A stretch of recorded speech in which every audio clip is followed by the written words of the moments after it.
In 1777, a band of British redcoats and Loyalist volunteers wreaked havoc upon the towns and farmland of colonial Connecticut. Their mission? To set fire to countless homes and stores of goods in an effort to weaken the American resistance. By 1792, after years of appeal to the state, these farmers and their children were given reparations in the form of land in the distant Connecticut Western Reserve. These families, known as the fire sufferers, made the long journey to this remote area, which today makes up a sizable portion of Northwest Ohio and has come to be known simply as the Firelands. Oddly, the area they settled had, at one time, been burned by the native Indians on an annual basis to rejuvenate the prairie in which they lived. For more than 100 years, the settlers of the area would reap the benefits of this fertile soil. But as the U.S. involvement in World War II appeared imminent, the government would turn to this American heartland for a matter of national defense. Thousands of acres, countless men, and millions of gallons of water were going to be needed. And within 1 year, the families thriving on the land would be gone, setting into motion a cycle of beginnings and endings that would come to define the land where they once lived.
In early 1940, the United States government began making preparations to enter World War II. As part of this effort, they were to purchase over 44 million acres across inner America for the creation of ordnance facilities. The U.S. Department of Defense realized that they could not produce enough trinitrotoluene, TNT, high explosive, to wage the kind of war that was on the horizon. Once operable, these facilities would provide desperately needed munitions to the boys overseas. By January of 1941, 9,000 contiguous acres of private farmland of the Firelands were earmarked to become one such site, the Plum Brook Ordnance Works. Dig your hand in the land, touch the toil and sorrow in the soil, where the greenbacks never grow on what I borrowed. Dig down and tell me where's my seed for tomorrow. Representatives from the War Department descended on the area and began a round of stiff negotiations with over 150 local families for their property. Nope, I'm not selling now. That's not common sense. I remember how the people came. They treated the landowners very rudely, and most landowners were not as upset about the fact selling the land as the fact how they were treated.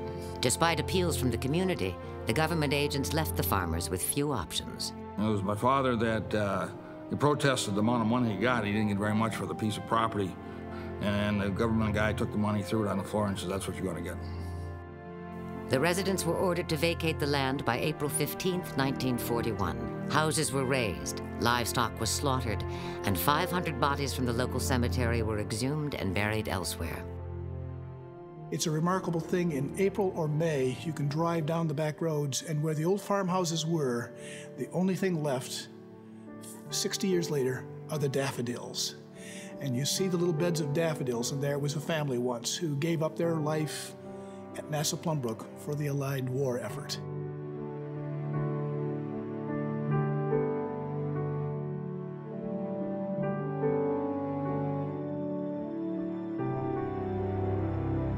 Within months, lush fields were replaced with 3 TNT plants, 1 pentolite plant, 99 storage bunkers for the explosives, and a host of support facilities. Over 700 buildings in all.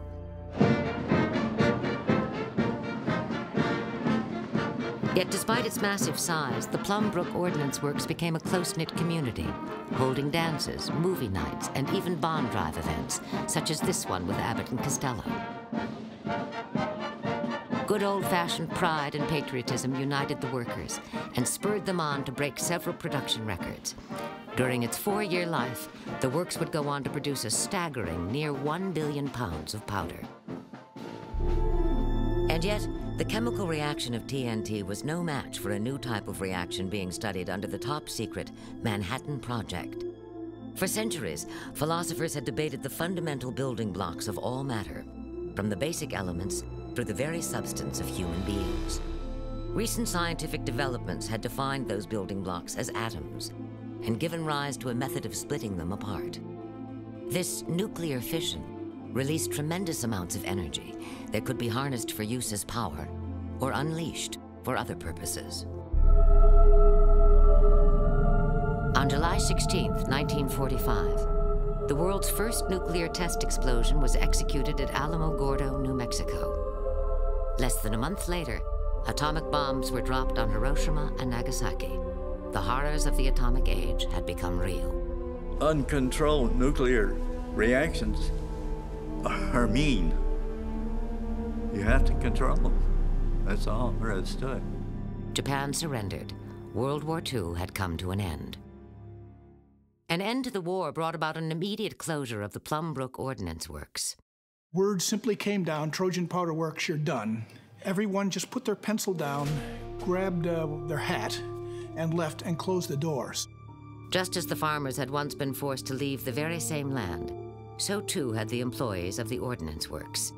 They could have had no idea that this pattern would one day repeat itself yet again.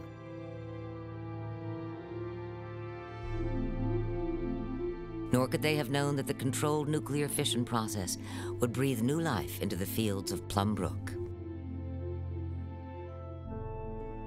The workers gone, the once bustling city became a ghost town.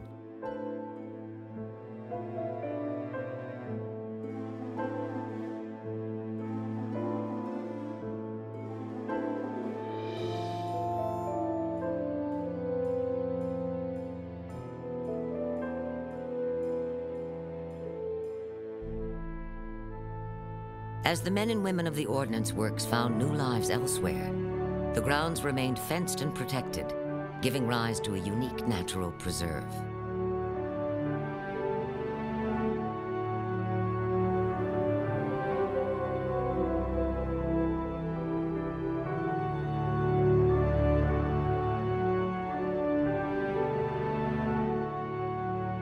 The peace brought on by the end of the war was short-lived, for the Soviet Union had developed its own atomic weapons.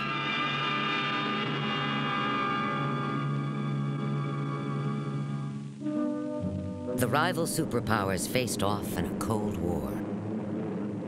Let us face, without panic, the reality of our times. The fact that atom bombs may someday be dropped on our cities. And let us prepare for survival by understanding the weapon that threatens us. If you are at home when a surprise attack occurs, crawl beneath a table if it is very near, or drop to the floor with your back to the window.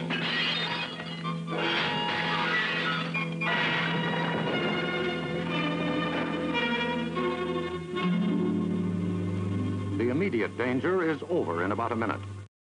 In an effort to introduce some positive benefits from this frightening nuclear age, President Eisenhower presented his Atoms for Peace invocation before the United Nations in 1953. In addition to atomic-powered automobiles, trains, and aircraft, Nuclear energy promised to benefit medicine, agriculture, and manufacturing. The Philip Morris Company even hailed an atomic mechanism that weighed and measured cigarettes as they came off the production line. The possibilities for the new age seemed endless. Of course, the military remained a primary player in the nuclear field. In 1954, the Navy launched the world's first nuclear-powered submarine, the Nautilus. The Nautilus, first atomic submarine, launches a new era in naval history. Mrs. Dwight Eisenhower arrives for the ceremonies. The First Lady, momentarily distracted, must swing quickly to christen the underseas giant. Majestically, the fabulous submarine slides down the ways. Built at a cost of $50 million, she will be able to circle the globe in 29 days without resurfacing on a few nuggets of uranium. The age of atomic navies is born. At the same time, the U.S. Air Force and the Atomic Energy Commission, or AEC, had begun development of a nuclear-powered aircraft. The project was named the Aircraft Nuclear Propulsion Program, or ANP for short. Spurred in large part by rumors of a Russian nuclear aircraft, the ANP program promised a plane that would one day stay aloft for weeks at a time and still have the power to make a brisk bombing run over Russia. This B-36 bomber carried a reactor for non-propulsive tests over Texas and New Mexico from 1955 to 1957. However, a nuclear-powered airplane had yet to fly.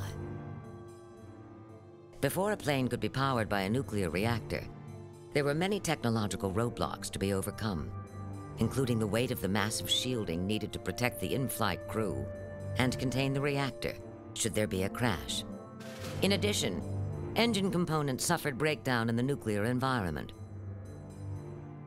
The AEC efforts were aided by studies being performed at an NACA facility in Cleveland, Ohio. The National Advisory Committee for Aeronautics established the Cleveland Center in 1941. Originally named the Aircraft Engine Research Lab, it eventually would come to be known as the NACA Lewis Research Center, after Dr. George Lewis, NACA Director of Aeronautical Research. As early as 1951, the engineers at Lewis were studying the feasibilities of nuclear propulsion. These efforts were spearheaded by Lewis Associate Director, Dr. Abe Silverstein. Those who knew him would credit him with being a true leader. I have to say, I think he was an outstanding leader, very sensitive to significant technical issues. He had just an automatic feel for technology. Brilliant and visionary, Silverstein would go on to one day assist in the formation of NASA, lead the build-up to Project Mercury, and help establish the Apollo program. I'm at the foot of the ladder. A program which he was credited with having named. Prior to these events, Silverstein embarked on a massive reorganization of the Lewis team in 1956, disbanding an entire division to focus their attention on nuclear research. He then selected the brightest engineers and scientists to attend a nuclear school taught by a handful of Lewis researchers who had been performing nuclear studies since the late 1940s. What he did was he went to, primarily as I recall, it was a compressor and turbine division, and he selected some of the best people over there. And that's exactly what happened. I got into that school with about 20 other people and worked as a student. Basically, it was like learning from scratch. Yes, oh yes, top secret. In 1955, an NACA nuclear test reactor was proposed to the AEC, while actual development of the nuclear aircraft would be performed elsewhere. This facility would support the ANP program through study of radiation's effects on nuclear aircraft materials. The nuclear environment, of course, can cause a variety of changes to these materials and devices, and it was very important to know how they would perform when they were actually integrated into the nuclear hardware. Abe Silverstein wanted to make sure that Lewis would secure a significant position in the AMP nuclear research. By landing the test reactor facility, he could secure that position well into the future. We were the aircraft engine people at Lewis. There was no question about that. And therefore, we felt we ought to be able to get involved with any application of nuclear energy related to aircraft propulsion. The competition for the facility was stiff. NACA examined 19 possible sites for the reactor across Ohio and Pennsylvania. Because of the existence of much of the required infrastructure and its proximity to both Lake Erie and the Lewis lab, the Plum Brook Ordnance Works was chosen. Lewis sent a crew of men up to the old ordnance works to ascertain its condition. There were a group of us who came up here to go over the various facilities that were here to see what might be used and could be used in equipment and facilities of the old TNT plant. They would find a sleeping city of 700 buildings, untouched since the end of World War II. They opened up these wooden, all wooden buildings, and it was time frozen in the summer of 1945. The calendars all said June, July, or August, or whatever it was. Coffee cups were there, the coffee had evaporated. It was frozen history, frozen time. NACA decided to retain 41 of the 700 buildings, all of the 99 TNT bunkers, and the 2 water pumping stations in Lake Erie. The rest of the buildings would have to go because of dangerous contamination. When NASA took this over in the 1950s, common to the time, those had to disappear, and those were set on fires in conflagrations. The early NASA people say were spectacular beyond belief because there was TNT laying all over. TNT, when it burns, does not explode, but it flames up in great big orange flames. And basically how they got rid of the buildings, they put straw and oil in them, heavy oil, and burn them to the ground because it was too dangerous to try to go in and tear them down. It was quite a sight. An end of an extremely important period of history.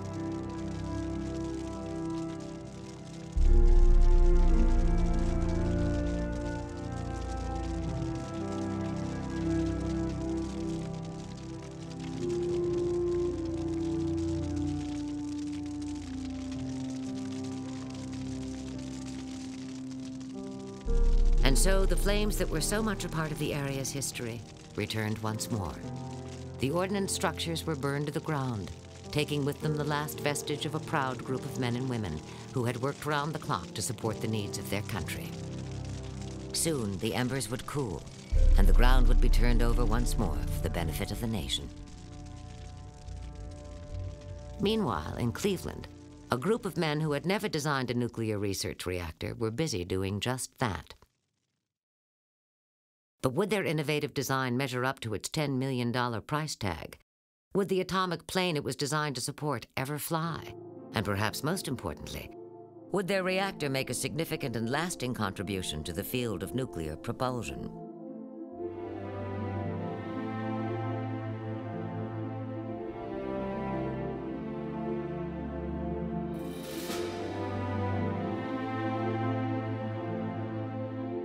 NACA leaders and local officials spoke at the groundbreaking ceremony of 1956.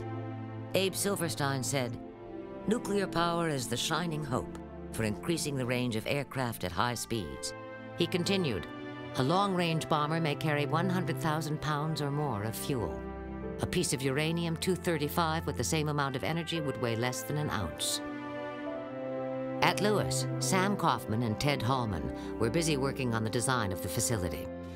Hallman had a doctorate in nuclear engineering, but Kaufman and many of the others involved in the design had little formal nuclear training. In order to grasp the nuclear physics needed for the project, the engineers studied textbooks and visited other nuclear facilities at Oak Ridge in Tennessee and Argonne West in Idaho.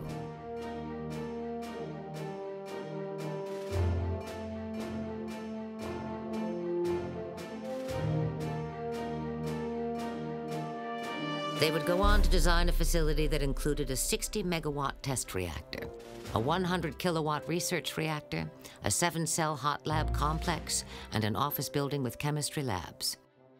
The facility would rest on 30 acres and also consist of a host of support buildings, including a service equipment building, a fan house, and a waste handling building. It was a research reactor, so you can't compare it to a power reactor at all. Power reactors are significantly larger than a research reactor and designed to produce energy. The utility is in the business of producing electric power, not advancing the state of the art. We were advancing the state of the art. Test reactors are much smaller, operate at lower power levels, and do not generate heat for use as energy. Instead, the focus is on providing access to just enough radiation to conduct nuclear experiments. And actually, the fuel was patterned after the MTR reactor in Idaho. MTR stood for Materials Testing Reactor. The Plum Brook reactor improved upon the design of the MTR. However, what set the Plum Brook reactor apart from the competition was that its core mission was that of a true research and testing facility, whereas the MTR, for instance, was used primarily for training purposes. High levels of neutron flux and flexibility of design would greatly enhance the research opportunities at the Plum Brook reactor facility. Neutron flux is simply a measure of the density of the neutrons that are being created, how many neutrons per cubic centimeter are created. In addition to high levels of neutron flux, the Plum Brook reactor would come to have the unique ability to conduct cryogenic experiments at temperatures hundreds of degrees below zero. Up to that point, there had never been a reactor facility that could determine the combined effects of both radiation and cryogenic temperatures. Reactor construction started in the fall of 1956. They told me that many times they would dig a hole here and get a surprise. The surprise might be some pipes or pumps or whatever left over from the old ordnance works. And then they would have to stop what they were doing and analyze what this is and what to do about it. So I was able to watch a good part of the construction of the reactor facility and the hot laboratory. This was an advantage for me because I could see portions of the facility that would be later be closed over, for example, concrete shielding and so forth. I seen them pouring high-density concrete with the Barytes concrete and the stone and 8 and 10, 12-foot thickness. I just wondered what we were getting into. I mean, I had never seen facilities with that type of thickness in walls.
A bus took specialists in electrical, water flow, materials, and stress work from Lewis to Plum Brook on a daily basis.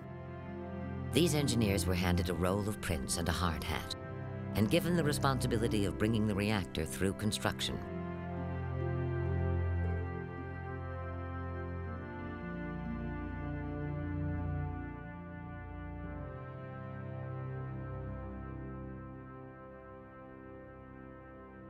I was told to plan on coming out here to Plum Brook to run the test on the reactor to make sure that the cooling water distribution in the reactor was adequate.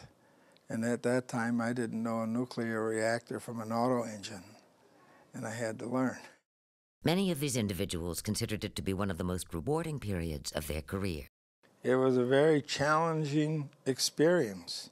I was on the line of fire. I had people looking over my shoulder. I was told the Congress was interested in getting that reactor started. While construction of the Plum Brook reactor proceeded, the technological front of the Cold War was heating up. So we realized we had a competitor, but I don't think I kept it very forward in my mind, but it was clear that we had a competitor out there. On October 4th, 1957, the Russians launched Sputnik, a beach ball-sized satellite that would strike fear in the hearts of Americans and leave them feeling technologically inferior to the Russians. Russia had put Sputnik in space when I was in the Army. And all of a sudden, why I heard reactions in the Army and from the public as well is, gee, they beat us, what are we going to do? And I saw a tremendous momentum in this country as to try to do something and so that we wouldn't fall behind. One response to this realization was the creation of the National Aeronautics and Space Administration on October 1st, 1958, by President Eisenhower. It was going to make a large change because we were now under a political appointee rather than a neutral, very carefully non-political connection for the NACA. In March of 1961, before the reactor could become functional, the aircraft nuclear propulsion program was canceled by JFK. The concept of having an airplane containing a nuclear reactor that was full of fission products, having that plane crash was more than people could stand, I think. In addition to the unresolved design issues, the military's need for an atomic aircraft had been sharply diminished. Well, it was canceled because two things, intercontinental ballistic missiles, which could deliver a warhead many thousands of miles away, and the hydrogen bomb helped too. So you didn't have to hit quite as close as with a fission bomb. 3, 2, 1,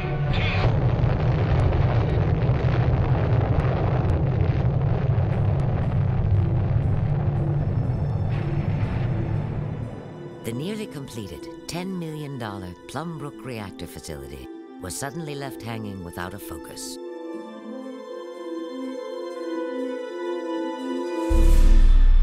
We go into space because whatever mankind must undertake, free men must fully share.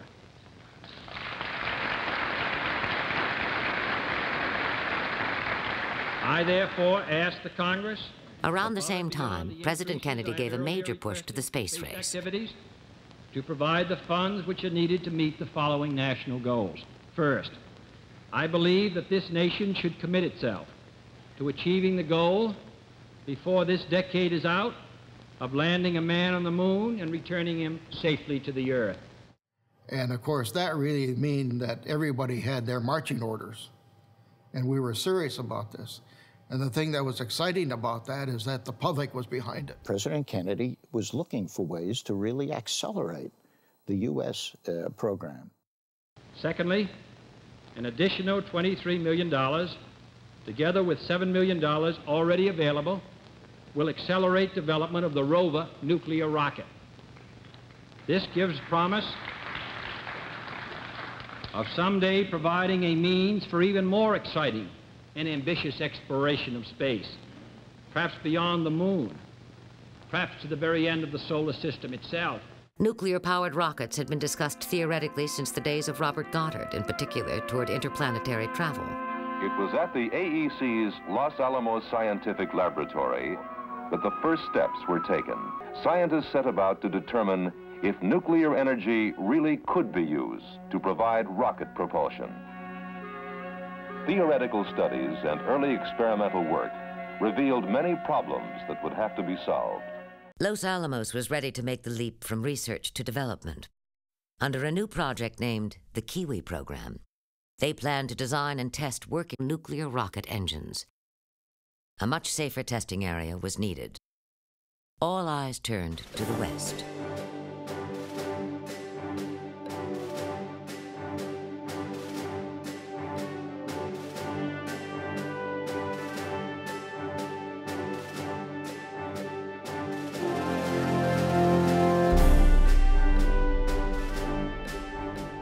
They obtained a space at the Nevada test site. Nevada, USA. This is the valley where the giant mushrooms grow. More atomic bombs have been exploded on these few hundred square miles of desert than on any other spot on the globe. Everyone knew nuclear testing was acceptable there. After all, our weapons testing had been done there. So this was an adjacent area called Jackass Flats. Not because we were that way, but... Today's missions are being accomplished with rockets that burn chemical fuels. But chemical fuels are heavy, and the cost of putting each pound into Earth orbit is very high. Nuclear rockets... In theory, nuclear propulsion is similar to conventional chemical propulsion. The major difference between the two is that nuclear propulsion uses a nuclear reactor to heat liquid fuel, in most cases hydrogen. All rockets work on the principle of exhausting a high-speed, high-temperature propellant. And hydrogen was the best possible propellant of any kind because it had the lowest molecular weight. And the low molecular weight means you get higher velocity when you go through a jet and a nozzle. It would have to be carried in liquid form and go through the reactor and be heated up. And then it would be blasted out the back end and produce thrust. Comes out giving a specific impulse, at least double what you can get in the best chemical rocket. And the specific impulse is really the measure of, you might say, efficiency and performance capability of the engine system itself in a rocket. It's basically the thrust divided by the propellant per second. And the higher that is, the higher the efficiency of that propulsion system. Chemical rockets, maybe 400, could be a little bit higher in some cases.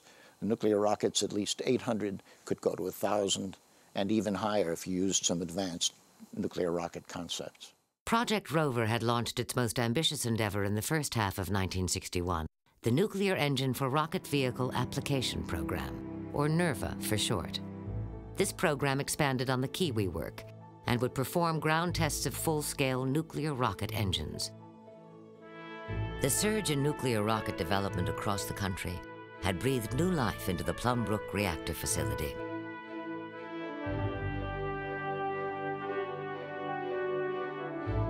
Plum Brook would soon play a role in the nation's nuclear rocket development.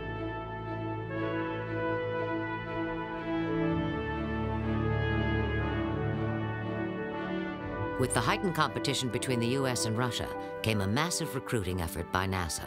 The space effort is extremely interesting, and it is an area in which there will be considerable growth for the future.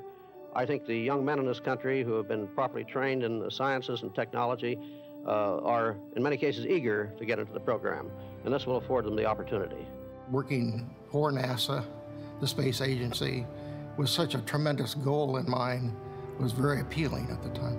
The challenge of working for NASA in a nuclear capacity attracted a contingent of extremely competent engineers. I was interested in what I considered to be a limitless power. Oh, I was excited about coming to work here. Hey, this was indeed a great place to work. The technology was so high. NASA officials could have easily chosen to forego filing for a license with the Atomic Energy Commission. However, to ease the minds of the nearby community and to maintain safety, NASA officials decided to work through the commission. We were amongst the first. You know, they did not have a lot of set procedures. They got very rigid later on, but... One of the most daunting tasks was the publication of a 3-volume document called the Final Hazard Summary. This report considered every possible accident at the reactor, including an airplane crashing into it. But it basically, the document itself basically went through the various systems in the reactor and looked at the hazards associated and determined that the place could safely operate according to the license they were going to get. When AEC officials visited the Plum Brook reactor facility, Abe Silverstein worked out the final licensing issues. It is said that Silverstein told AEC Director Glenn Seaborg that the officials could not return to Washington until an agreement was reached.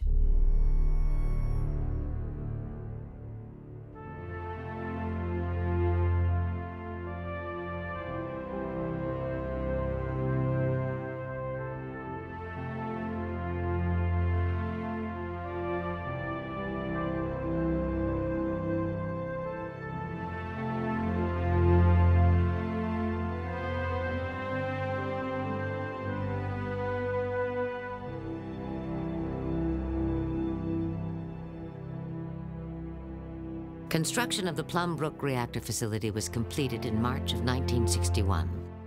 Before the reactor could be put online, every system and component would have to be formally tested. Some of these tests last many, many days, weeks, sometimes months.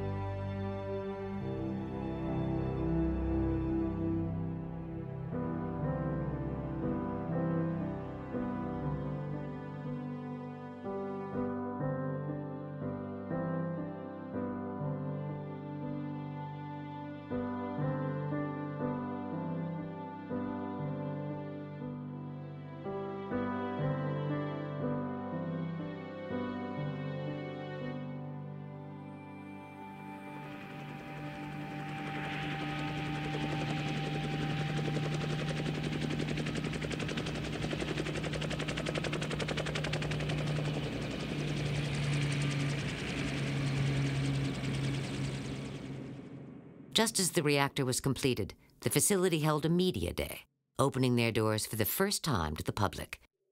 Excitement was in the air.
On June 14, 1961, Harold Giesler took the Plum Brook reactor critical for the very first time.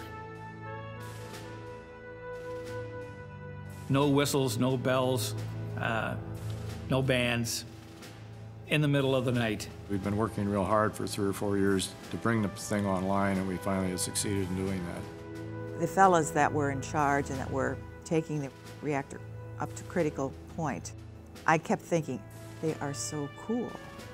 Nothing showed, on the outside anyway, that they were excited or whatever. Because you have to understand what's going on in the bowels of that reactor.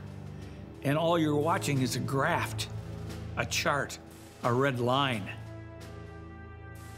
And the red line could represent many, many, many things.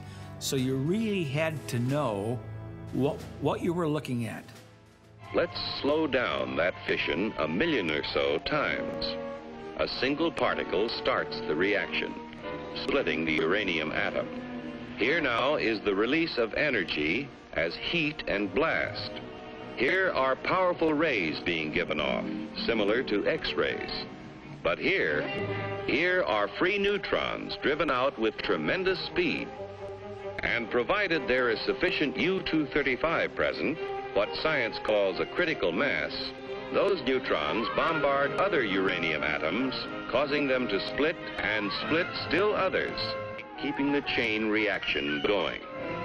So a nuclear reactor is nothing more than a method for controlling those nuclear fissions. Once you learn how to make those fissions produce energy, you can regulate the amount of energy and how you use it.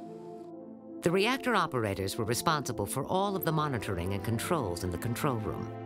They were in control of the fission process and answered only to the shift supervisor.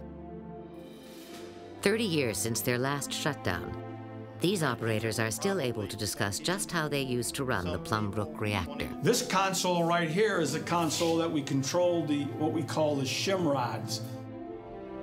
And this is where the uranium was added to the core.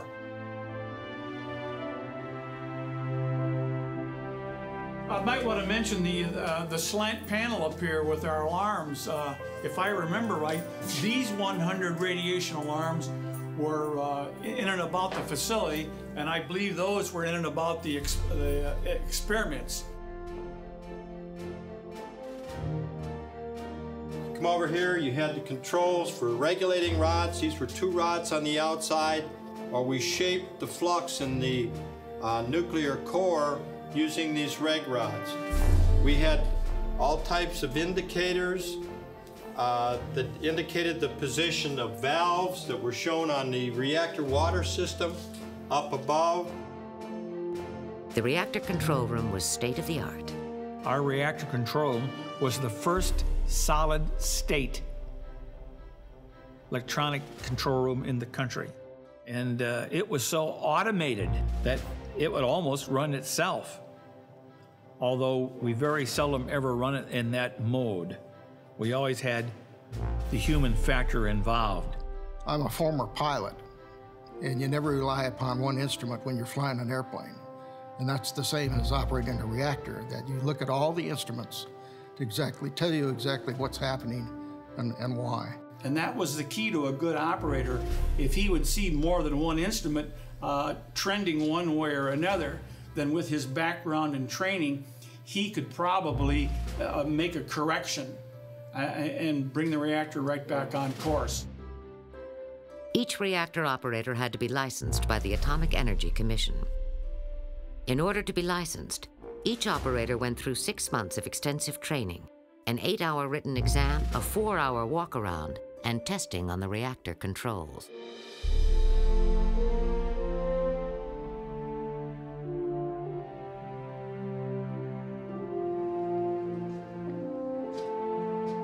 Once the reactor was up and running, under normal operating conditions, the work settled into a routine.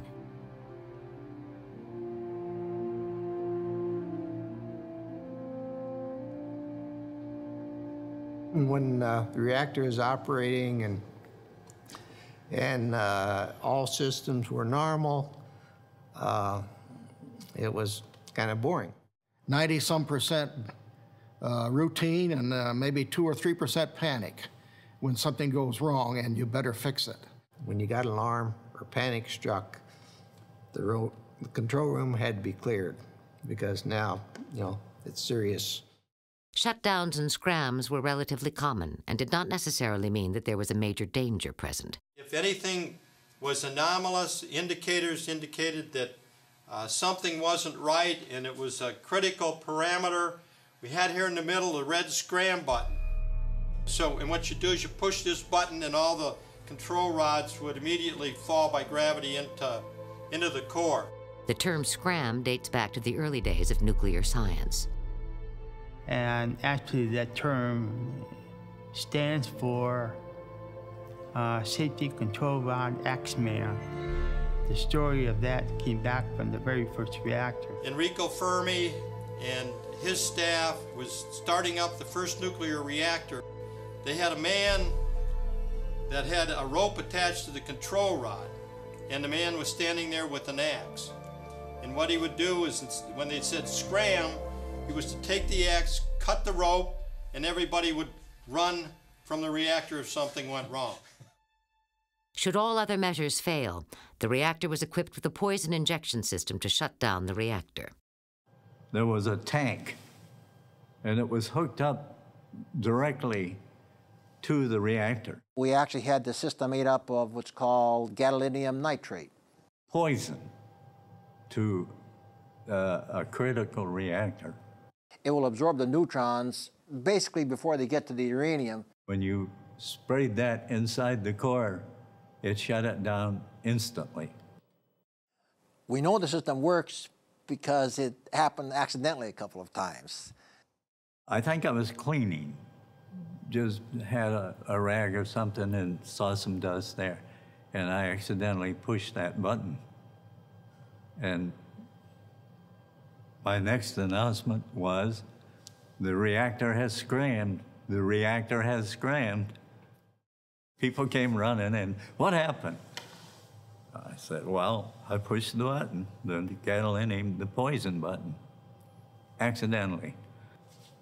All I could do was hang my head in shame for a few days, and then Everybody patted me on the back and said, "Jim, it could happen to anybody." I said, "Yeah, but I'm an operator."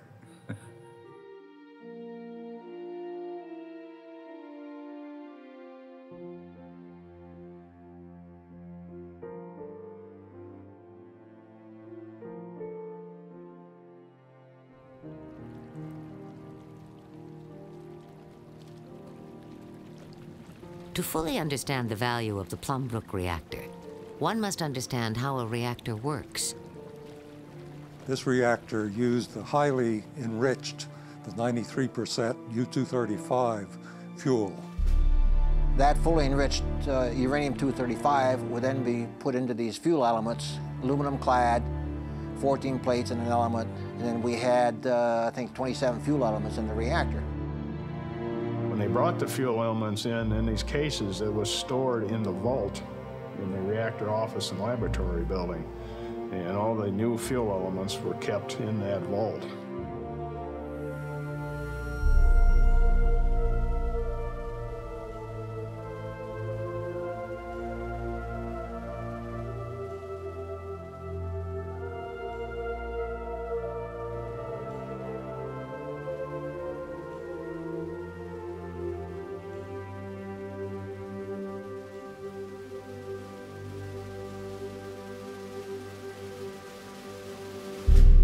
We were limited to 1,200 grams of U-235 in that core. That's a lot of uranium. The heart of the Plum Brook reactor was the core, which consisted of 22 fuel elements placed in a 3x9 lattice. This core was surrounded by 44 beryllium reflector plates and moderated with water. In using water as a coolant, it provides what was known as a negative reactivity coefficient, and that automatically lowers the power of the reactor if the temperature of the coolant starts to increase. Despite the presence of the reflectors, some neutrons do escape the core. In this case, water, steel, and concrete shielding is used to prevent radiation from spreading out to the environment.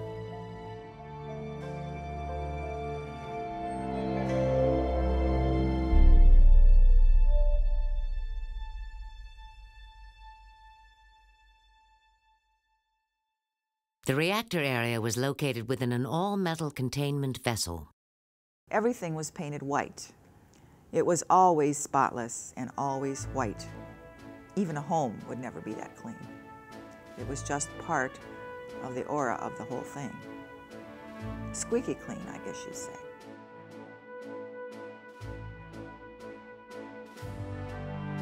Surrounding the core itself was a reactor tank built to provide maximum experiment access while the reactor was running.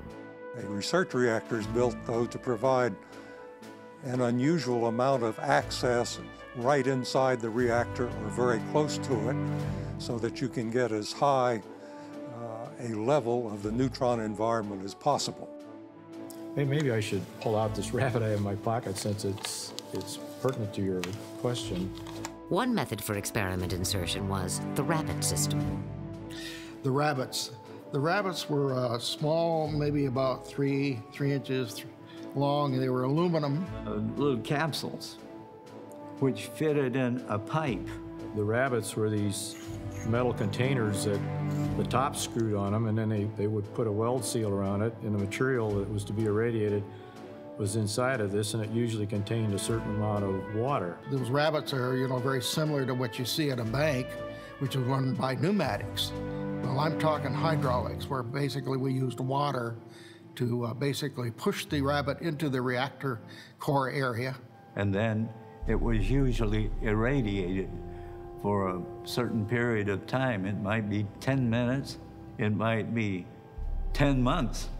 And after a certain time, we reversed the flow of that water, and it brought the rabbit back out. And then you analyze this radioactive material by sophisticated means. Water was an essential element to the Plum Brook reactor. The reactor required 1 million gallons of water daily for both shielding and cooling.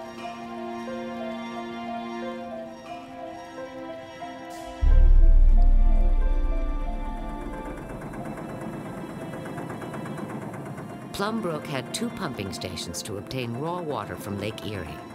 Divers had to flush the intakes and clear them of silt and debris on a regular basis. It took lake water and purified it into deionized water, pure, very pure water.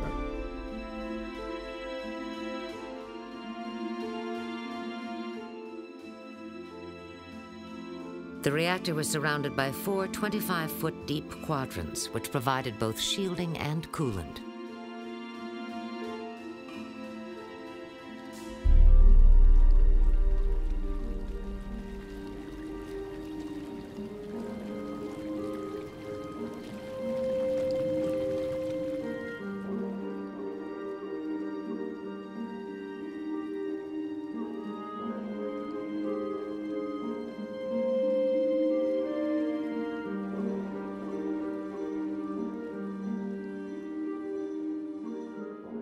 All of the experiments could be inserted remotely into various positions in the reactor, and this could all be done under 25 foot of water shielding.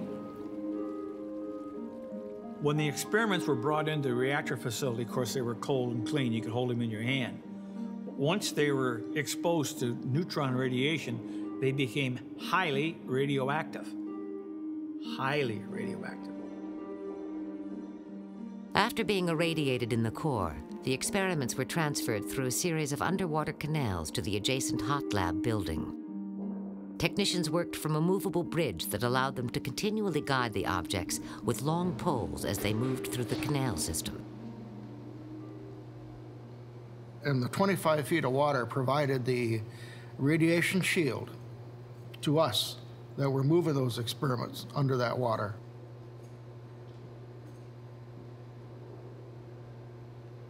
Radioactive materials were moved underwater to the hot lab for handling and inspection. An 80-ton lead door separated the hot handling room from the controlled work area. It's a long process about even getting in there. Talk about time-consuming.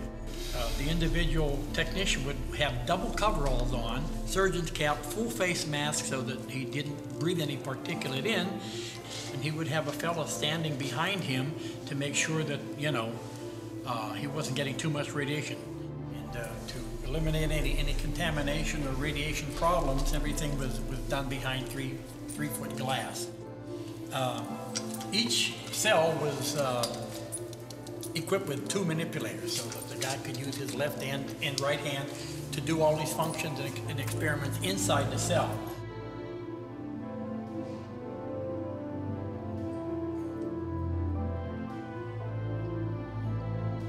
Each window had 2 master-slave manipulators. Whatever we did out here, if I squeezed it like this, 2 fingers inside were coming together. They were very, very proficient, could do very minute operations with mechanical manipulators. We were completely amazed at those operators and technicians who could thread a needle with those manipulators. At first it was a little bit difficult. After some practice, it was easy. When we went to sideshows or Cedar Point, he was able to manipulate those little grabbers to get prizes.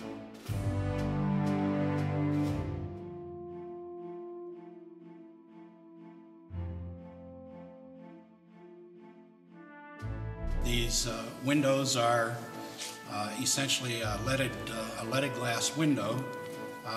Their alternate layers rotated so that you get a pure, undistorted image when you look through that amount of glass. The glass is also filled with mineral oil to help maintain the optical clarity from one panel to another. Each of the 7 cells had its own purpose, from dismantling experiments with power tools to conducting tensile testing and chemical analysis. Specimens could be prepared and mounted, radiochemistry could be performed, metallographic tests could be performed, various mechanical tests like tensile tests, and hardness and so forth. It could all be performed to determine what the effects of the radiation were. These were then compared to non-irradiated specimens that had been very carefully characterized, and they could detect very subtle changes or extreme changes in materials as a result. various radiation perform.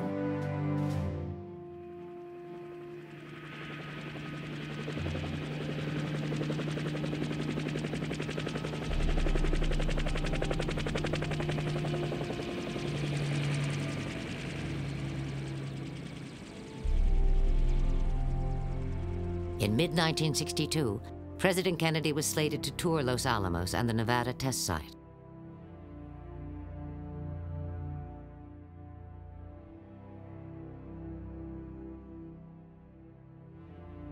I think he was fundamentally interested in seeing what was being done to achieve the goal that he had already established, to land people on the moon, and tried to indicate the very strong leadership of the United States.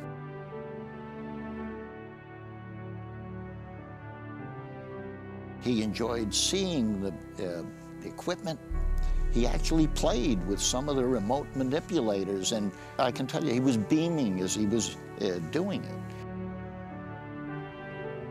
At one point during the visit, President Kennedy asked the direct question, what is the function of the nuclear rocket in achieving the lunar landing?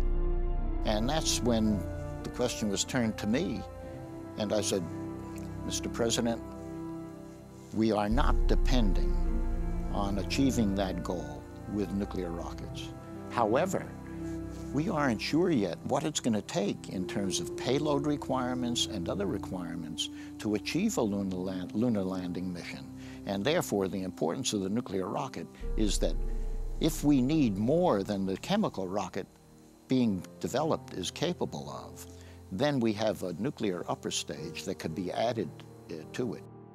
By the mid-1960s, NASA and the AEC had spent an accumulated $584 million for research into nuclear applications for space. The work going on at the Nevada test site was supported by the Plum Brook reactor. There was a reactor with very high capability to do materials test work with exposure to high levels of radiation. And we did have materials work going on there. Well, many of these experiments were centered around gathering data in order to support that program. And many were developed and initiated by Lewis Research Center, as well as under contract. So there's no question that the Plum Brook reactor provided a very significant science base of knowledge. The reactor could hold many experiments and run many experiments at one time, sometimes 20 to 30 experiments at one time, some continually, year after year. There were 4 basic types of experiments conducted at the Plum Brook reactor. They included experiments for the nuclear rocket program, energy conversion experiments, basic radiation effect studies, and basic physics experiments. These experiments consisted of irradiating various materials, components, and devices to determine how their properties had changed as a result of being irradiated. We analyzed samples from the various coal-burning power plants. We irradiated fuel specimens that were to support the commercial nuclear power business. We analyzed oil samples. We did controlled drum actuator irradiations for the nuclear rocket program. We analyzed fly ash that came out of the stacks of power plants. We irradiated electronic components, again, for general space application. So we did a lot of samples like that. We ran thousands of samples a year over a 2 or 3 year period. We did a lot of analyses, but one of the things that stands out, after the first Apollo shot that brought back the moon rocks, we were one of the labs chosen to do the irradiation. We irradiated it to make it radioactive. And this was part of the process known as neutron activation analysis. We had done so much work in pushing the state of the art in other areas that irradiating moon rocks didn't seem that critical or that interesting from the other things that we were doing. NASA scientists wanted to examine the effects of radiation on components in an outer space environment. In order to do this properly, they created temperatures hundreds of degrees below zero. A $1.4 million cryogenic facility was built that could chill materials to cryogenic temperatures while they were being exposed to the high neutron flux levels of the core.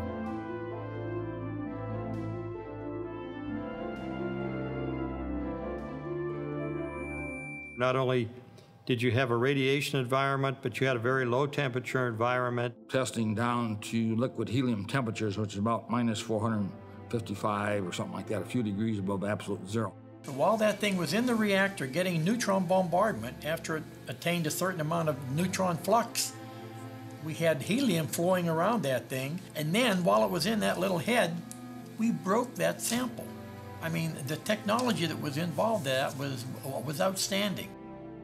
High-tech stuff.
Experiments were planned months in advance. The experiment, as conceived, would have to go for review to the Safeguards Committee. And then whenever we did the test, the engineer was always on hand to see what the data was looking like when it was coming out. So yes, the data would then be available to the sponsor. He was often present, at least off and on, during many of the irradiations. Maximum online time for the reactor was a top priority. As such, the reactor operated 24 hours a day, 7 days a week. We operated better than 80% of the time that was available to us, and that was, my understanding, was a record in the industry for a research reactor to be online as much as we were. Christmas, New Year's, Thanksgiving, the reactor ran around the clock.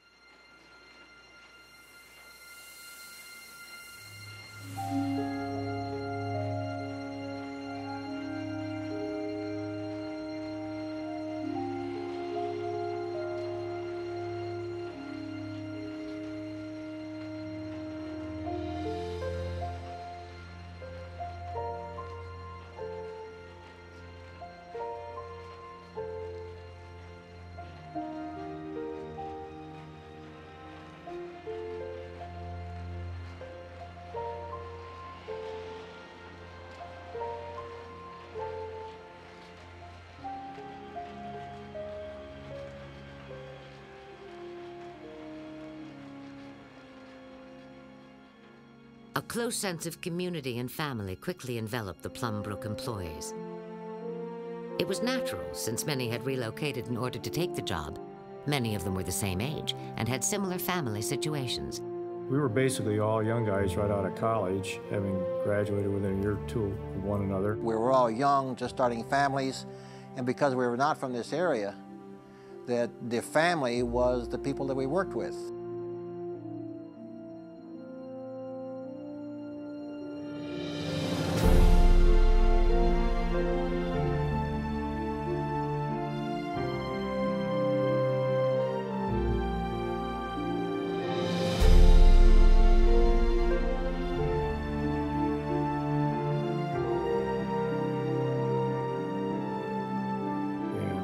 It's just like one big happy family for quite a while. They worked hard and partied hard. In the process, they formed lifelong friendships.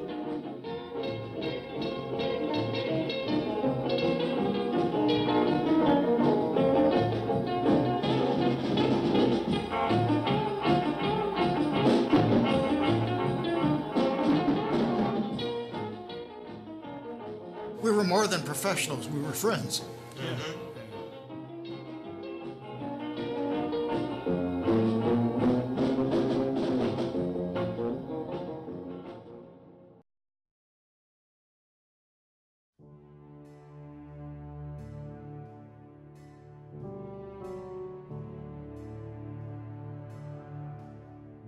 Of course, when you're running a reactor, radiation safety is your primary focus because you don't want anybody to get hurt. Almost every job performed at the reactor first came through the Health Physics Office. The office would verify the safety of the work, write a safe work permit, and make sure the proper personal protection equipment was used. It would then monitor the work as it was being performed. So we had timekeepers on jobs. We'd pull people out when they received a predetermined dose limit. All personnel were monitored for radiation exposure by utilizing film badge dosimetry. It was really almost impossible to get yourself into trouble unless you really violated some of the standing regulations that they had. Personnel decontamination was occasionally necessary. The decontamination of personnel was basically a shower.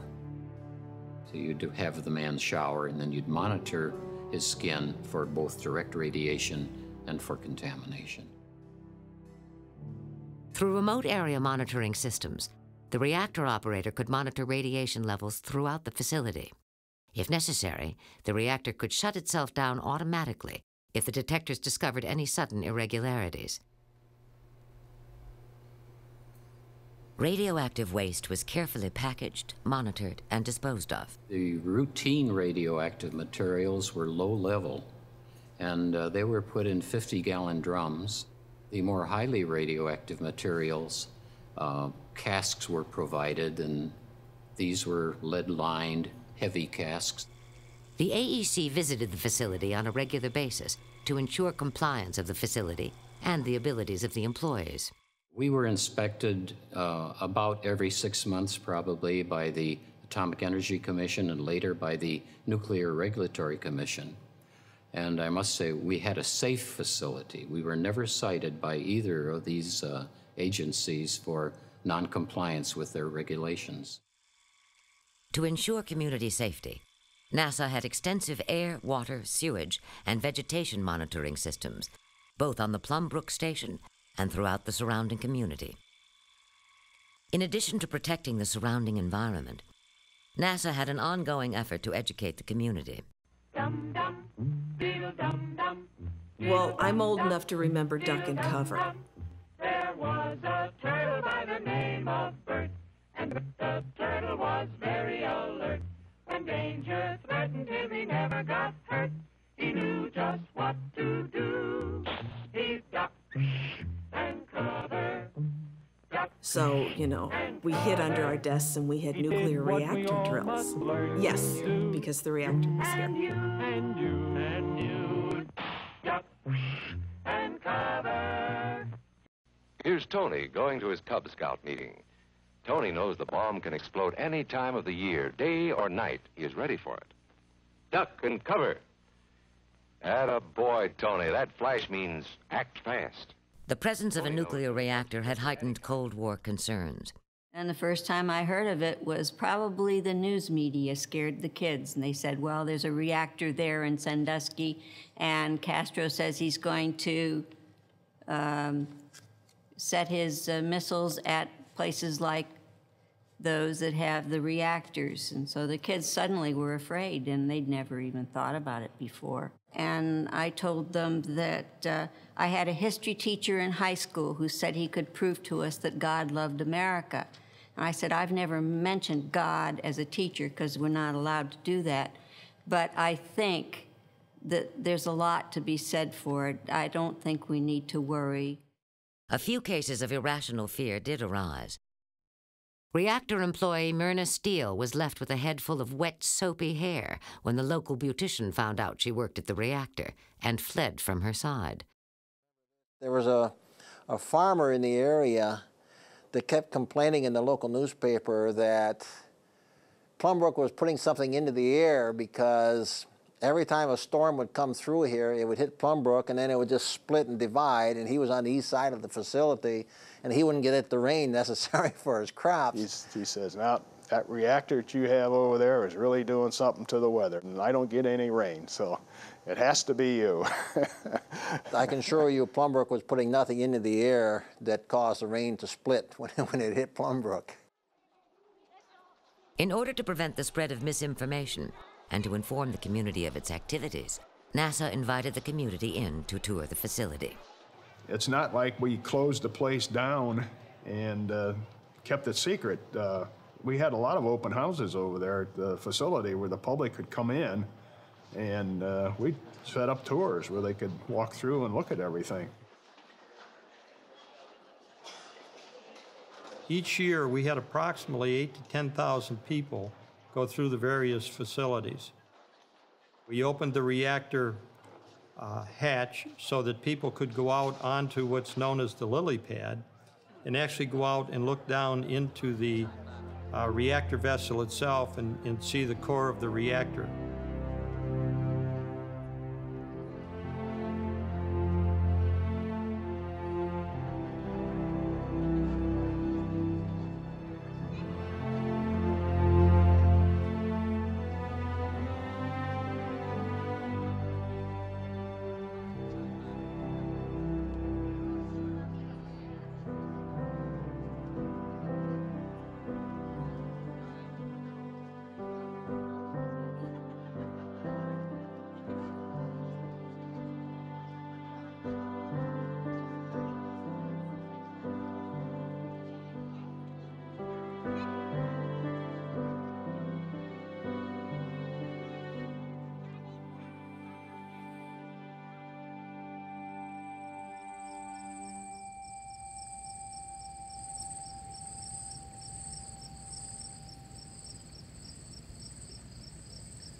Houston, you are go for orbit. Go for orbit.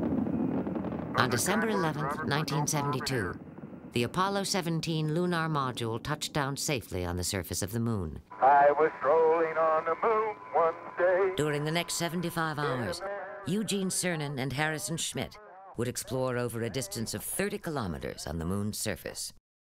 What would have been viewed as a rousing success just a decade before was now lost on many Americans.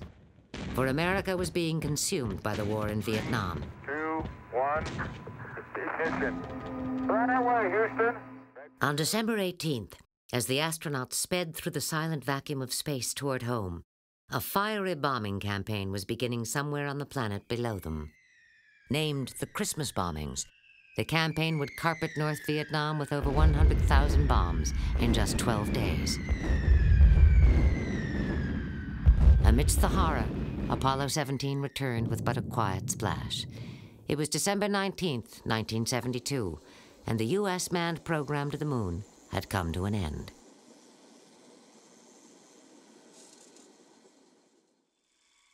Back at the reactor, the spirit of the holidays was in the air.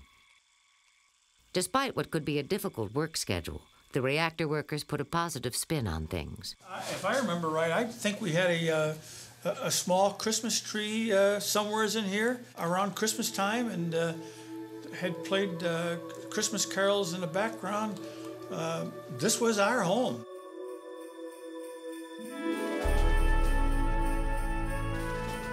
Christmas came to Sandusky.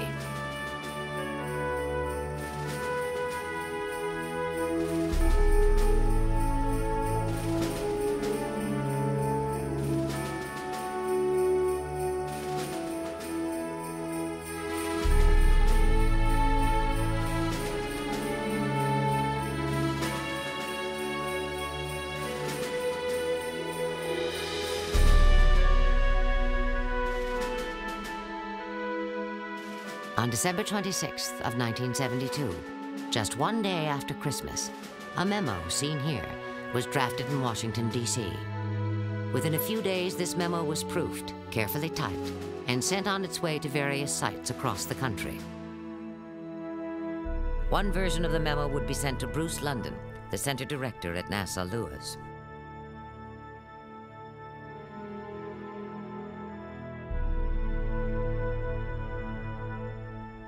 January 5th, 1973, was that it? January 5th, 1973, yes. There were a lot of stunned people that day. And after seeing this, working with the folks in Washington, I can understand this and can therefore accept the rationale for this decision. It's one I don't agree with. I don't think that it's exactly right to do it just this way, but I can understand it and accept it, and that's what all of us have to do now. I can recall sitting in that room when Bruce London, the director of Lewis, walked down the aisle, and by the expression on his face, we all knew this was not good news. This means, of course, that the reactor here at Plum Brook will be closed down during the remainder of this current fiscal year. And the announcement was, we're closing this facility, we've got 6 months to put it to bed, and then everybody's gone. And it was a shock. Speechless. Very somber, very sad feeling. You know, it was not a happy day by any means. We went back to the reactor, and nobody seemed to know what to do. The announcement came probably around 1 o'clock, something like that, or 1:30.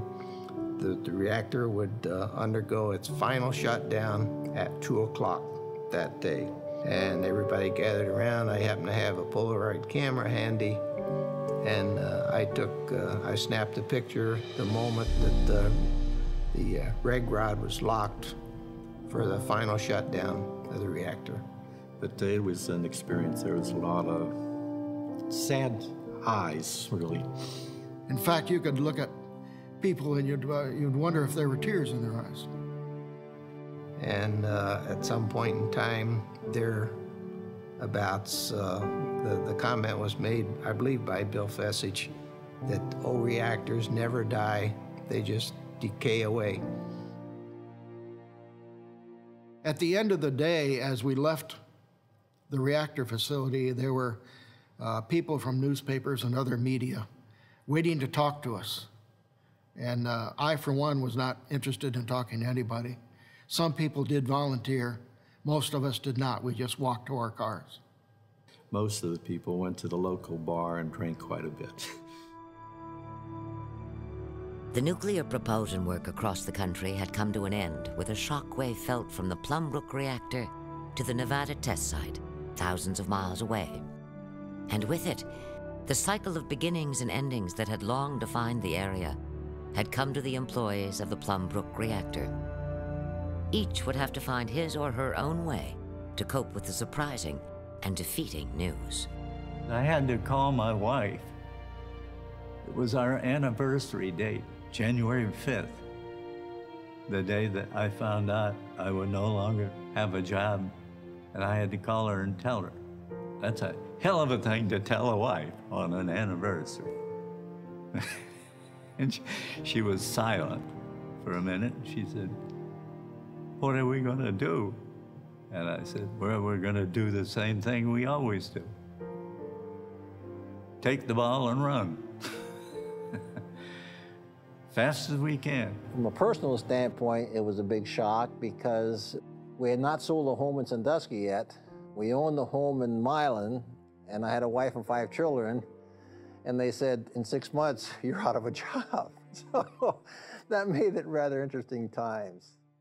After quickly recovering from the initial jolt, the Plum Brook team worked diligently to meet the June 30, 1973 shutdown deadline. We became absorbed in our work.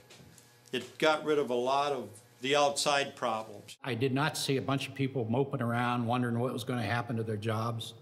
I saw everyone continuing on with a new schedule, putting together a new schedule for shutdown. It was a very ambitious schedule to try to get the facility shut down by July 1st. It was a job, and we were NASA trained, so we did it just exactly like we did our other jobs while we were with NASA. And I'm proud of the fact I didn't break down and start crying, although I felt like it.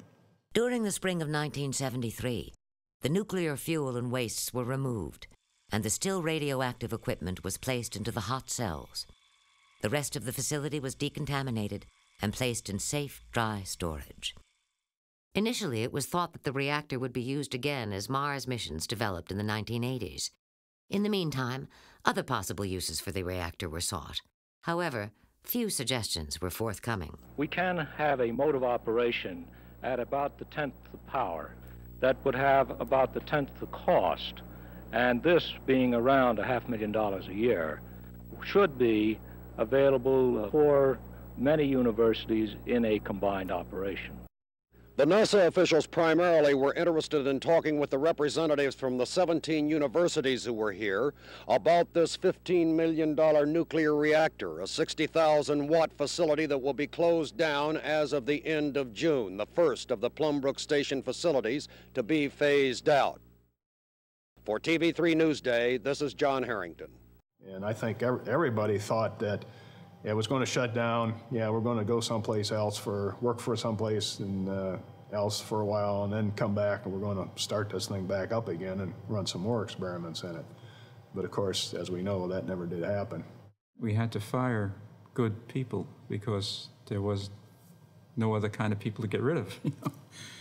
So that was a tough job and very painful. I can still remember that. It brings tears to my eyes to remember how we had to tell people they had to leave when they were doing such great work. But it had to be done, and we had to do it. Yeah, I certainly didn't want to leave.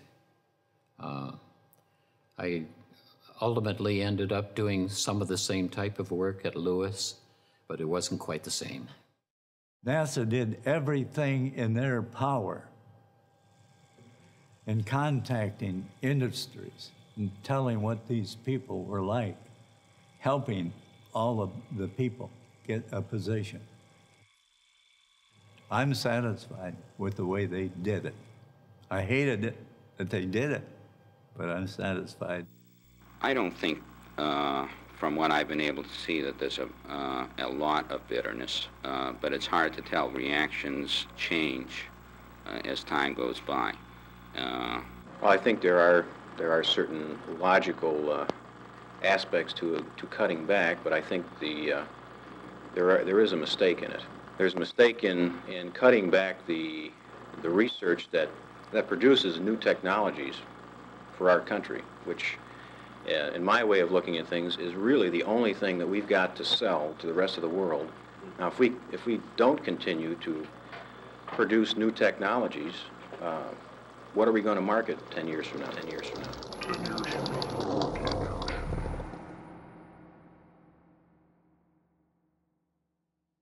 In the end, the Plum Brook reactor was closed for a number of reasons.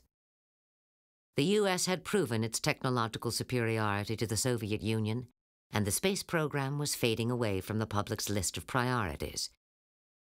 The nuclear rocket program had been very successful in its efforts, and exhibited the ability to adapt from its early beginnings as a weapons system to later consideration as a booster to the Moon or Mars. And yet, with no clearly defined mission, it was hard-pressed to justify the continuation of its huge expenditures. Had the program been able to adapt towards a smaller, more easily managed effort, it might have survived. A workforce and knowledge base could have been maintained. Instead, they would be lost. Finally, the struggle with Vietnam, a rise in anti-nuclear sentiment, and the burgeoning field of robotic explorers were eclipsing support for the nuclear program.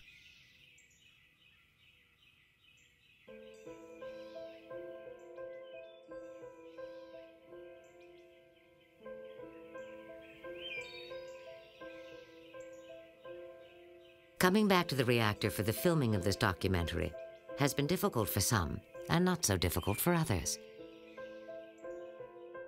Boy, I started right with every nut and bolt and went right through that. And to see it all, just the paint falling in and all that, it's not good.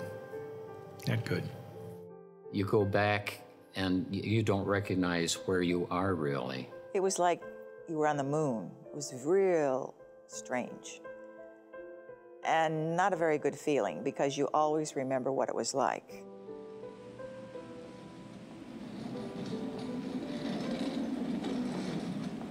As I walk through the reactor today, certainly a tear comes to my eye that, that all of those great facilities, weren't kept up.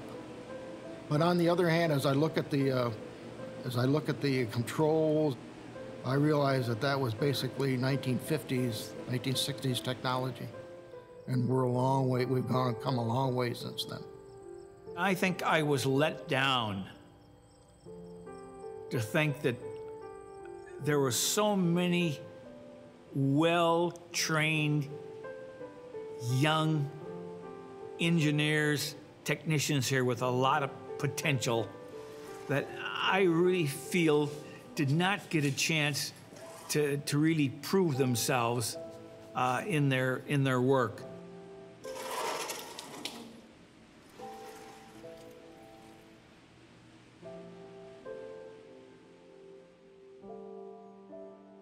It is sad because so much hope and so much expertise and so many intelligent people worked so hard to build that reactor. The only one that NACA or the NASA has ever had.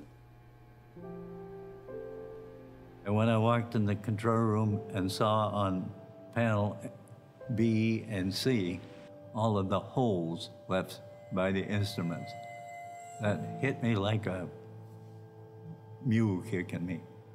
I felt very, very, very sad. It's always difficult to see it that way.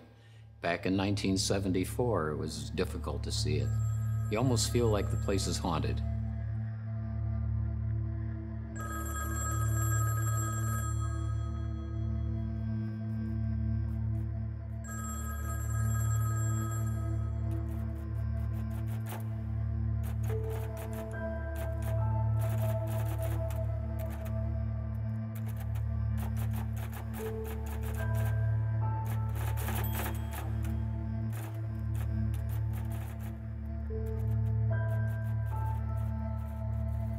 And you go into some of the offices where there are blackboards, and the occupants of the offices had written down various things about the shutdown, how they felt about it, and so forth.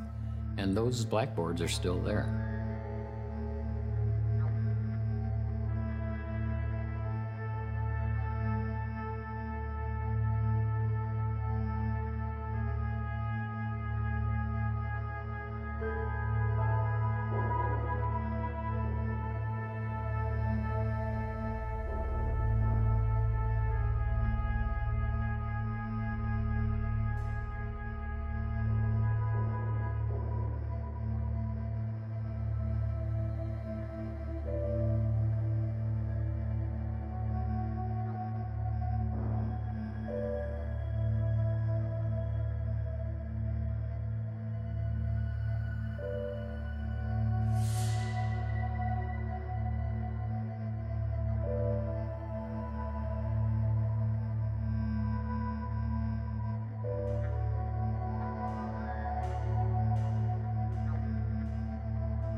We still had to maintain controls at the reactor facility. We still did a lot of environmentals over there. We checked all the rad zones on a periodic basis, took samples, water samples, air samples, and we also had to ensure the maintenance of the facility.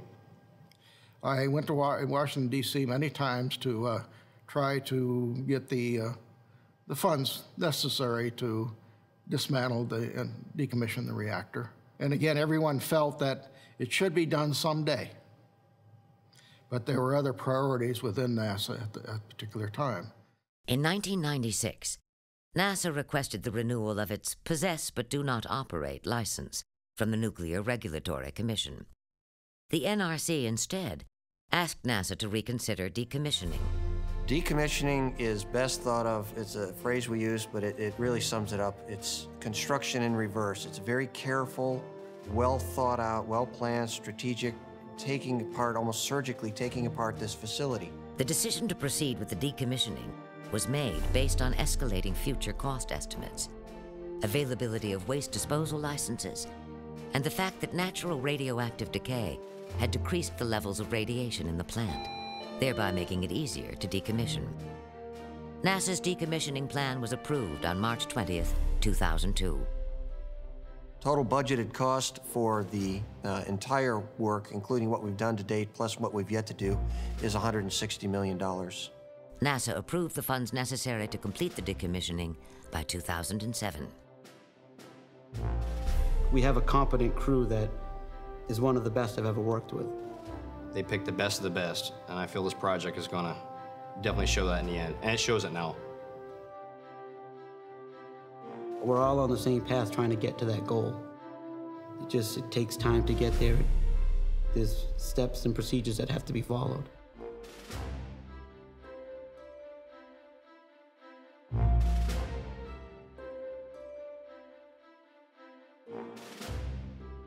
The most difficult task has been with the cranes, and that was lifting of the shrapnel shields off the reactor tank.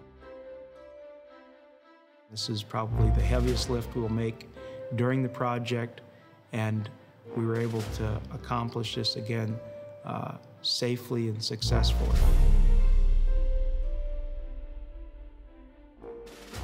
And really what we're doing with this decommissioning is writing the final chapter of what to this point has been a very proud story. And I feel personally committed to making sure that we do it right. We have, luckily, a community here of the retirees who have been incredible. I've used the retirees as consultants in on the project.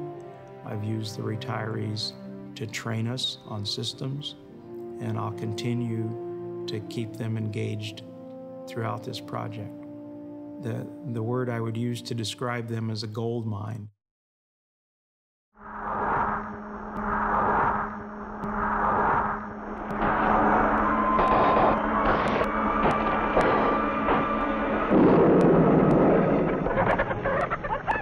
What's all the racket?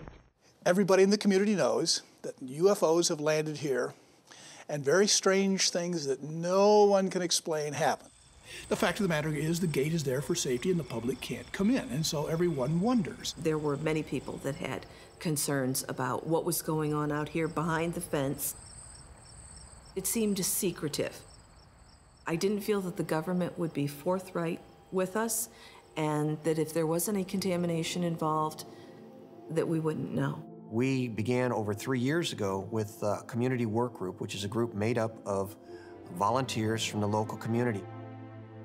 We have educators, we have local business people, we have some representatives of local government, some of the safety forces. We are part of a team. We feel like we are part of a team. I think that being able to go through the facility helped them better understand some of the things we'd been talking about. What a delight. It was just stunning. It just oozed.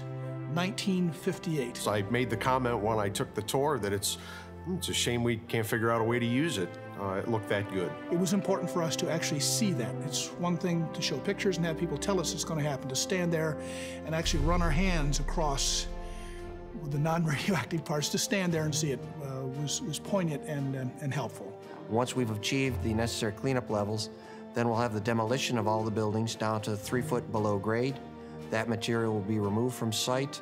The remaining hole will be backfilled with clean fill, and we'll end up with a clean green field. The ultimate goal of the decommissioning project is to return the land back to what's called a resident farmer scenario. You could plant tomatoes in the soil underneath what is now the reactor, eat the tomatoes, and have no more radiation than you would if you'd have planted your tomatoes in any other Perkins Township garden. I think when the reactor is gone and I stand on an open field, that I will have a lot of good memories. I'm going to be very dreary. I would consider it a real waste because I always felt that the reactor should have continued. I would think that's the way it should be. I mean, it's over, it's done with, put it away. But you see, we didn't live out our lifespan. We were cut short. So we never had an opportunity to find out what the long-term impact of our work was. And a lot of the experiments that we were working were taken from here and run someplace else. And well, anyway. We should have been able to continue the testing that we had already started. But as you say, it'll be an open field, and that's not the reactor facility anymore.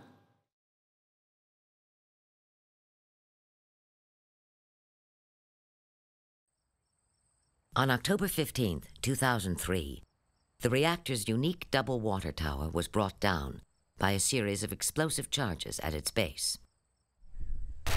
Although much of the decommissioning work had already begun, for many, this would be the most dramatic evidence to date that the reactor would soon be reduced to a green field. I didn't think they would ever go that far, but they did.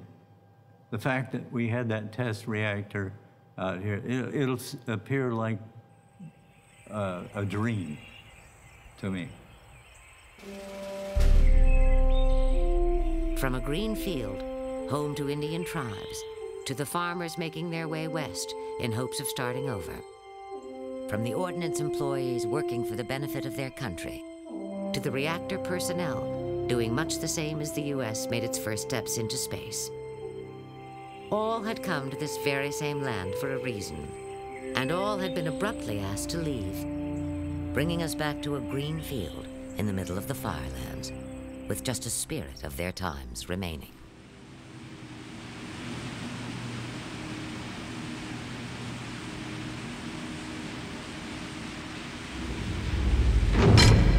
Nothing lasts forever. So when you think, and you work in a place, and you think you've got steady work, and you see yourself going through to retirement at a place, that could be a dream. You can't predict the cycles in life. What then will be the legacy of the NASA Plum Brook reactor facility?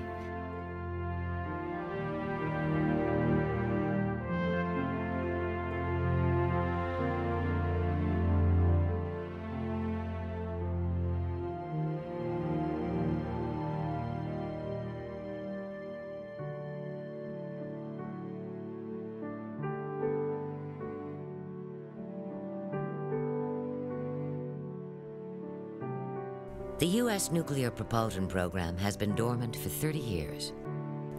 In that time, reactor science has advanced by leaps and bounds. Even so, one would expect much of the basic materials research conducted at Plum Brook to still be of scientific significance. And yet, no central clearinghouse ever existed for all the data gathered. Much to the frustration of the men who once ran the reactor, an unknown portion of that data has been lost throughout the passage of time. And I'm always concerned about how do we retrieve that? For that matter, how do we retain it? Because the people who worked on it are disappearing. Is there any hope, then, for the Plum Brook reactor facility to have made a significant and lasting contribution to space nuclear propulsion? We had a worthwhile operation going, but Congress cut back money on the purpose of our being there. And we thought that was a pretty short-sighted thing to do. Now Congress is looking at doing the same thing all over again. Early in 2003, NASA Administrator Sean O'Keefe announced that NASA would be making a concerted effort to get back into nuclear propulsion type work. Perhaps you should say we were ahead of our time, because if we want to continue to be serious about the exploration of outer space, or explore Mars, for example, we're going to need something with the life and the specific impulse of a nuclear rocket.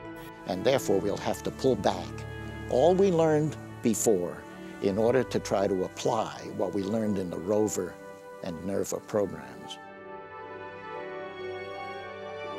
Perhaps then, the real value of the Plum Brook reactor facility will lie in the lessons it can teach us for this future work. Basic research takes time. Towering achievements are built atop myriad asides and dead ends. Yet a long-term financial commitment and a clearly defined set of objectives will shore up the foundation for the long run.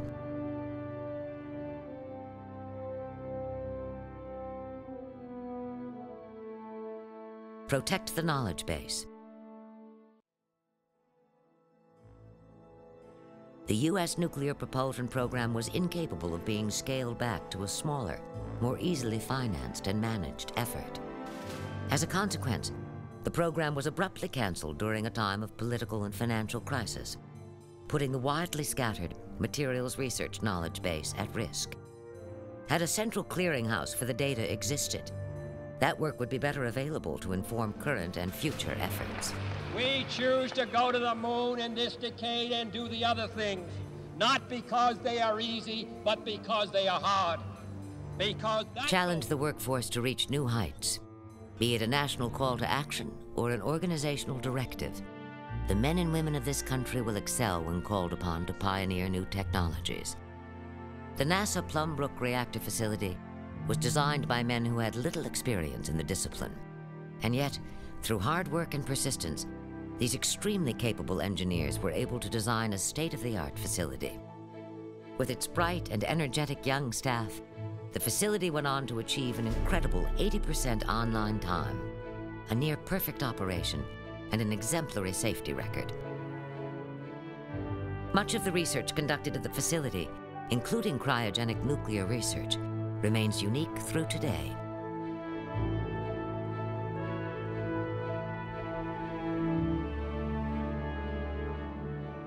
As we look forward toward a day when nuclear rockets are used for space travel, we would do well to remember the men and women that laid a portion of the groundwork toward those very same efforts 30 years ago. Many have passed on. Of the remainder, a good portion have scattered far about the country. Yet, despite the distance, this nuclear family remains close.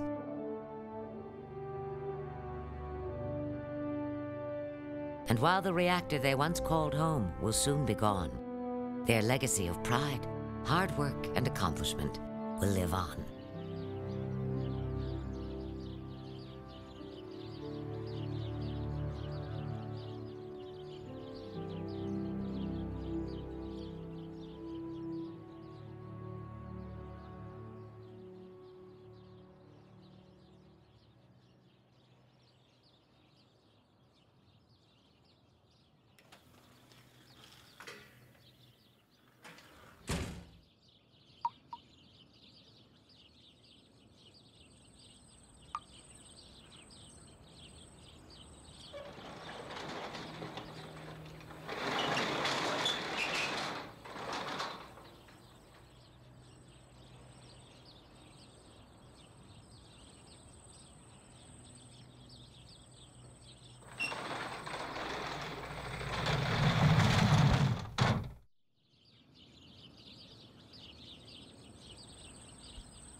NASA has decided to name their new nuclear program Project Prometheus. it is encouraging to find that the name means forethought. And it is oddly poetic to find that the legend of Prometheus tells the story of the Greek titan who gave the gift of fire to humanity.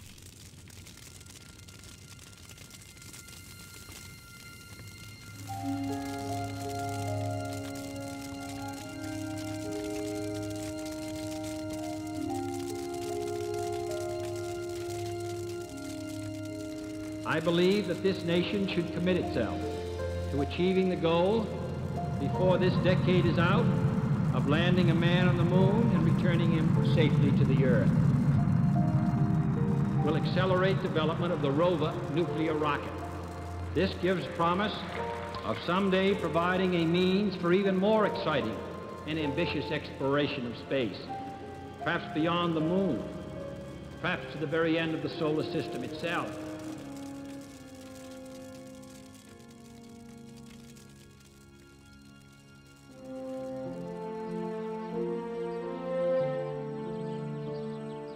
And so, we have come full circle back to fire.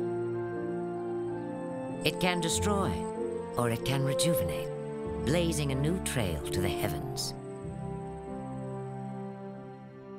The choice we make will define the next generation of space travel and light the way for the family of men and women who will take us there.